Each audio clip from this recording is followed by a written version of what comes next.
ఎవరైనా సరే మీరు దృష్టి పెట్టాల్సింది అక్రమ ఆర్జిత రాజకీయ నాయకుల మీద పెట్టండి, సినిమా వాళ్ళ మీద కాదు. వారి మీద మాట్లాడండి మీరు. అలాగే మీరు బలంగా మాట్లాడాల్సింది థియేటర్స్ ఉన్నాయి, సినిమా థియేటర్లు ఉన్నాయి, దిల్ రాజు గారికి థియేటర్లు ఉన్నాయి, వాళ్ళకి థియేటర్లు వీళ్ళకి థియేటర్లు ఉన్నాయి, సరే ఉంటాయి. మీరు ఒక్కసారి ఎలక్షన్లకు వచ్చే 30 సంవత్సరాలు ఉండాలనుకుంటున్నారా? మీకు ఉండగా కోరిక లేదు, మామూలుగా వ్యాపారం చేసుకునే వాళ్ళకు ఉండదా? అందులో తప్పే ఉంది. థియేటర్లు కాదే, ఒక పూర్ణ ఒక హోటల్ పెడితేనే ఇంకో బ్రాంచ్ పెట్టాలనుకుంటారు, తప్పే ఉంది అంటున్నాను. అది ఒక తోపుడు బండిని 2 తోపుడు బండ్లు పెట్టాలనుకుంటారు. లేదు దిల్ రాజు గారికి మీకు నచ్చలా, పోటీగా ఇంకో 10 మందికి అవకాశం ఇవ్వండి, 10 మంది వెనకబడిన తరగతిలో థియేటర్లు ఇంకో స్థలాలు ఇవ్వండి. ఆర్థికంగా బలంగా లేని వాళ్ళకి థియేటర్లు కట్టే ఇవ్వండి, వీళ్ళతో పోటీ పడతారు. అవి మానేసి మీకు డబ్బులు వద్దు మాకు డబ్బులు వద్దు అంట. అరే జోగి జోగి రాసుకుంటే ఏం వస్తారా? బూడిద రాలుతురా ఎదవల్ల. వెల్త్ క్రియేషన్ లేకపోతే ఎక్కడి నుంచి డబ్బులు వస్తారా? అక్కడ వెల్త్ క్రియేషన్ జరగకపోతే వెల్త్ క్రియేషన్ తప్పారా అని అడగాలని ఉంటుంది. ఎవరిని అడగాలో తెలియదు.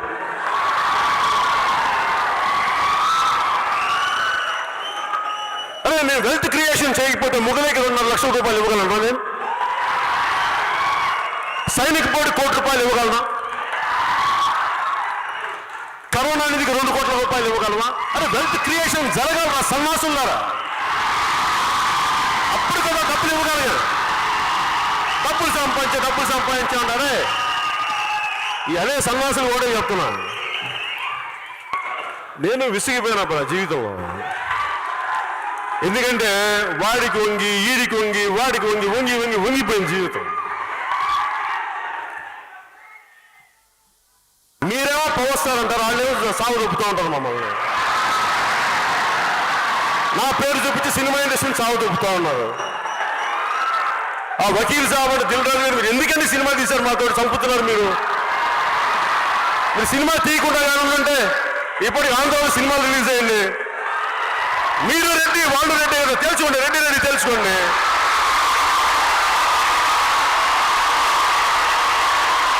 నమ్మట్లా మీరు? చెప్పండి. మీరు ఒక పని చేస్తారు బాబు, ఈ రోజు నుంచి దిల్ రాజు గారు రెడ్డి అంటే జగన్ రెడ్డి గారు కూడా కొంచెం మజాకు వస్తుంది. మమ్మల్ని బతికించండి.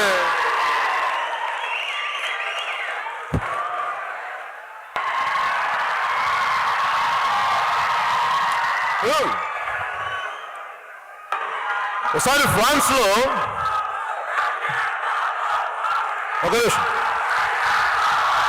ఒకసారి ఫ్రాన్స్ లో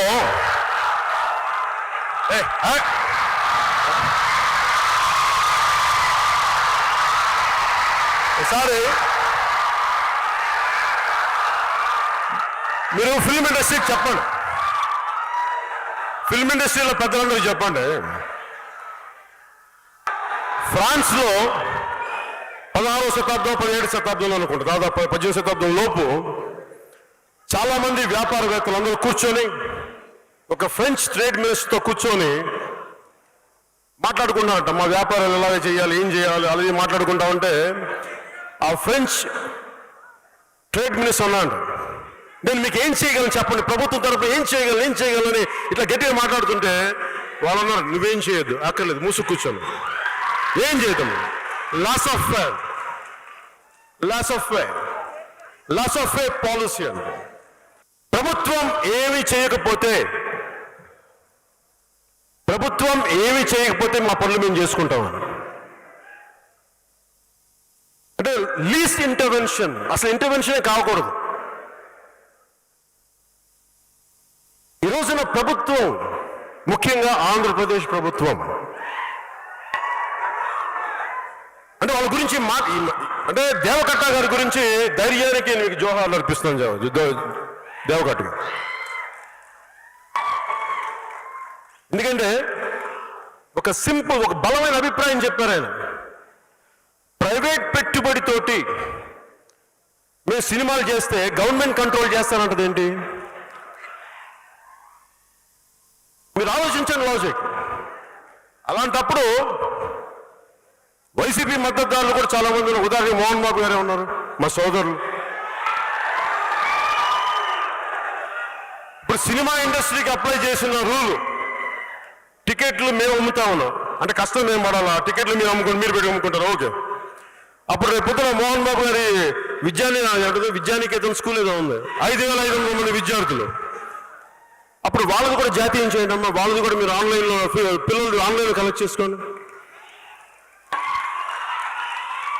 అలాగే చిత్ర పరిశ్రమ చాలా చిన్నది అనుకుంటున్నారేమో, కాదు. దీని బడ్జెట్ తక్కువేమో, దీని ప్రభావితం చాలా పెద్దది. ఇది కూటమి ప్రభుత్వం, ఇది వైసీపీ ప్రభుత్వం కాదు. ఇది ఇష్టారాజ్యంగా మీరు చేస్తారంటే కామ్గా కూర్చునే ప్రభుత్వం కాదు. మీకు ఎలా చేస్తే, ఎలా నియంత్రిస్తే మీకు కిందకు వస్తారు మేము చేస్తాం. మీరు గాల్లో విహరిస్తూ ఉన్నారు, 11 సీట్లు వచ్చి ఇంకా గాల్లో విహరిస్తున్నారు. మొత్తం మీకు ఎలా కిందకి దించాలో మాకు బాగా తెలుసు, చేసి చూపిస్తాం. ఇదే కాదు, ఈ సందర్భంగా ఏ నాయకులకైనా సరే అధికారుల మీద దాడి చేసినా, అధికారులు విధులు నిర్వహిస్తుంటే అడ్డుకున్నా చాలా కఠినమైన చర్యలు ఉంటాయి. ఈరోజు నేను వచ్చి ఇక్కడ ఎందుకు వచ్చాను జవహర్ బాబు గారి దగ్గరికి అంటే, ఆయన ఒక ఎస్సీ ఎస్టీ కులానికి సంబంధించిన వ్యక్తినో వీటి గురించి అని కాదు. ఎవరైనా సరే ఇర్రెస్పెక్ట్ ఆఫ్ కాస్ట్ ఆధిపత్య ధోరణితోటి కనుక దాడి చేసి విధుల నిర్వహణకు అడ్డం వస్తే ఇది ఉపేక్షించే ప్రభుత్వం కాదు. ఎస్పీ గారికి కూడా చాలా స్పష్టంగా చెప్పాం. వారికి ఎవరైతే తప్పించుకొని తిరిగారు ఇంకో 9 మంది, వారిని కూడా పట్టుకోమని చెప్పాం. వారికి తగిన విధంగా కౌన్సిలింగ్ చేయాలి, అలాగే కఠినమైన శిక్షలు పడాలి. మీరు లాయర్లు అయి ఉండొచ్చు గతంలో, మీ చట్టాలు కానీ మీ గతంలో మీ అధికారాలు కానీ ఏవి మిమ్మల్ని రక్షించలేదు, మీరు గుర్తుపెట్టుకోండి. అలాగే ఈ విషయంలో ప్రజలకు కూడా చెప్తా ఉన్నారు, యువతకు కూడా చెప్తున్నారు, ప్రత్యేకించి రాయలసీమ యువతకు కూడా చెప్తున్నాను, మహిళలకు కూడా చెప్తున్నాను, మీరు దయచేసి భయపడకండి. ఈరోజు జవహర్ బాబు గారి భార్య భయపడతా ఉన్నారు. మీరు మాట్లాడితే కూర్చొని వాళ్ళ నాయకుడు కూడా మీరు కూర్చొని ముందు ఇవి కరెక్ట్ చేయండి, ఇలాంటివి కరెక్ట్ చేయండి, మీ పార్టీ వర్గాలను మీరు నియంత్రించుకోండి. 11 సీట్లు వచ్చినా ఇంకా మీరు దాడులు చేస్తూ ఉంటే మటుకు ఉపేక్షించే ప్రభుత్వం కాదు ఇది. అలాగే ముఖ్యంగా రాయలసీమ యువతకు చెప్తున్నాను, ఇలాంటి తప్పులు జరిగినప్పుడు, ఆధిపత్య అహంకారంతో దాడులు చేస్తున్నప్పుడు నిజంగా మీరు ఎదుర్కోండి, మేము అండగా ఉన్నాం మీకు. నాయకులకు కూడా భయపడకుండా మీరు ఎదుర్కోండి, నిలువరించండి, వీళ్ళని భయపడకండి. మీరు ఇలా భయపడే ఈ రోజున ఒక ఎస్సీ అధికారి జవహర్ బాబు గారి మీద దాడి చేసి కులం పేరుతో దూషించారు. అన్ని రకాలు నువ్వు ఎలా తిరుగుతావో చెప్పి దూషించారు. నువ్వు వెళ్ళి రిటైర్ అని నేను చంపేస్తావని చెప్పి బెదిరిస్తా ఉన్నారు. ఇవన్నీ సాక్కూడదంటే కేవలం ఇది పోలీసు ప్రభుత్వాలే కాదు, దీనికి ప్రజలు కూడా దీనికి స్పందించాలి. ఓట్లేసి మన పని అయిపోయిందంటే కాదు, ఇలాంటి వాటికి మీరు బయటకు వచ్చి మాట్లాడాలి. భవిష్యత్తులో ఇలాంటి నాయకులు మళ్ళీ ఎన్నికల్లో పాల్గొనాలంటే కూడా వాళ్ళకి భయం రావాలి. మీరు ఆ స్థితిలో ప్రజలు కూడా దీన్ని అప్రమత్తంగా మీరు కూడా దీనికి బాధ్యత వహించండి. ప్రభుత్వం మీకు అండగా ఉంటుంది. అలాగే జవహర్ బాబు గారి భార్య ఒకటే భయపడతా ఉన్నారు, అయ్యా మేము నిస్సహాయతలో ఉండేవాళ్ళం, మేము ఎస్సీ మాల కులానికి చెందిన వాళ్ళం, మాకు భయాలు వేస్తున్నాయి, మాకు ఎవరు లేరు మాకు అండగా ఉంటే వాళ్ళకి ఇదే చెప్తున్నాను, మేము భరోసా ఇస్తున్నాం. పక్కనే కలెక్టర్ గారు ఉన్నారు, ఎస్పీ గారు ఉన్నారు, ఎమ్మెల్యే గారు ఉన్నారు, మిగతా జిల్లాకు సంబంధించిన నాయకులందరూ ఎమ్మెల్యేస్ ఉన్నారు, నాయకులు ఉన్నారు. మేము అందరి తరఫున మాటిస్తున్నాం, మీకు ఏ మాత్రం ప్రాణ భద్రతకి ఏమైనా ముప్పు కలిగినా మేమందరం మీకు అండగా ఉంటాం, కఠినమైన శిక్షలు తీసుకుంటాం మీకు భరోసా ఇవ్వడం జరిగింది వాళ్ళు. అలాగే డాక్టర్స్ని అడిగాను, వాళ్ళు చాలా లోపల కొట్టేశారు మొత్తం. ఆయన బాగలేదు, ఆరోగ్యం బాగలేదు. అన్నిటికంటే కూడా ఒక ఎంపీడీఓ అంటే ఒక మండలానికి ఉన్నతాధికారి, ఆయన ఒక ఎస్పీ, ఆయన ఆ మండలానికి ఆయన ఒక కలెక్టర్ స్థాయి వ్యక్తి. అలాంటి వ్యక్తిని కూర్చొని దుర్భాషలాడుతూ, బూతులు తిడుతూ, కులం పేరు మీద దూషిస్తూ ఇది కూర్చోబెట్టి ఇది ఒక పరిపాటి అయిపోయింది. ఇది ఇక్కడతో ఆగాలి. ముఖ్యంగా రాయలసీమ ఎక్కడైతే ఉందో మీకు ఇలాంటి ఆధిపత్యపు ధోరణి ఉందో దీన్ని అందరూ సమిష్టిగా ఎదురు తిరగాలని మనస్ఫూర్తిగా నేను ఆకాంక్షిస్తున్నాను. మీరు కూడా పాల్పంచుకోమని కోరుకున్నా.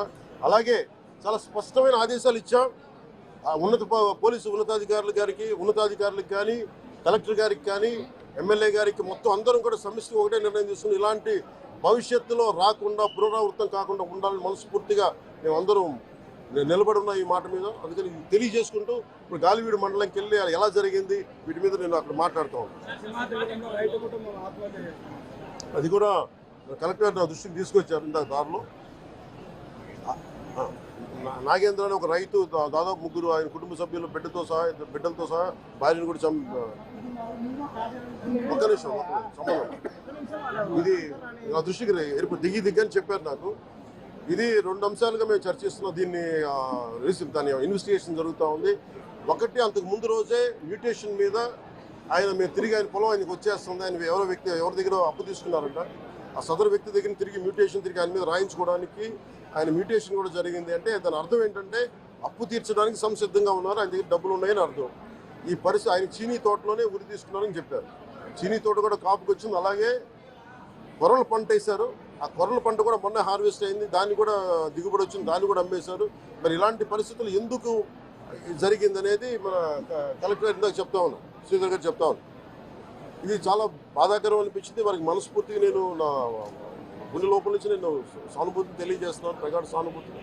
అది ఏ పరిస్థితుల్లో జరిగిందని సంపూర్ణమైన నివేదిక వచ్చాక దీని మీద సరైన యాక్షన్ తీసుకుంటాం. ఒకవేళ నిజంగా అప్పులు బాధ భరించలేక చనిపోయారా, అలాగే లేదంటే ఎవరైనా బలవంతంగా ఇబ్బంది పెట్టి చచ్చిపోయేలా చేశారు, ఈ కోణంలో కూడా మనకి ఇన్వెస్టిగేషన్ జరుగుతూ ఉంది. దీని మీద వచ్చాక దీని మీద ఖచ్చితంగా స్పందిస్తాం. ప్రధాన సమస్య ఉంది సార్. అటవీ శాఖ ఆధ్వర్యంలో farm to charcoals farm to work చేస్తారు సార్. ఎక్కువగా ఇక్కడ రిజర్వ్ కన్వర్షన్ ఎక్కువ ఉంది సార్, ఫారెస్ట్ రిజర్వ్ కన్వర్షన్ ఎక్కువ ఉంది. దాంతో ఈ ఫార్మ్ టు వర్క్ అడవులు నరికేస్తున్నారు. చాలా బాధాకరమైన అంశం సార్. ఇక్కడ పర్యావరణం చాలా గందరగోళంగా తయారైంది. ఇక్కడ ఏ ప్రాంతం ఉండేది? మొత్తం అంతా ఉంది సార్. మొత్తం ఉమ్మడి కడప జిల్లాలో ఎక్కువ బద్వేలు ఉంది, భీమటం ఉంది. నేను అతి కొద్ది రోజుల్లోనే కలెక్టర్ చేసి దీన్ని ఒకసారి రివ్యూ పెట్టాను. ఫారెస్ట్ డిపార్ట్మెంట్ కూడా ఒకసారి నేను అన్ని ఫేక్ చార్కోల్ దీని మీద మేము ఖచ్చితంగా నేను పెట్టాను. ఆల్టో పర్సనల్ రివ్యూ ఇక్కడికి వచ్చి మేము రివ్యూ చేస్తాం.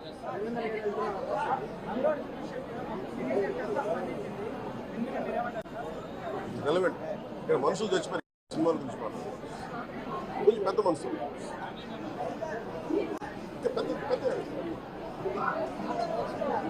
మీరు డిబేట్ మన మనసులో చెప్తారు. Debate go beyond cinema.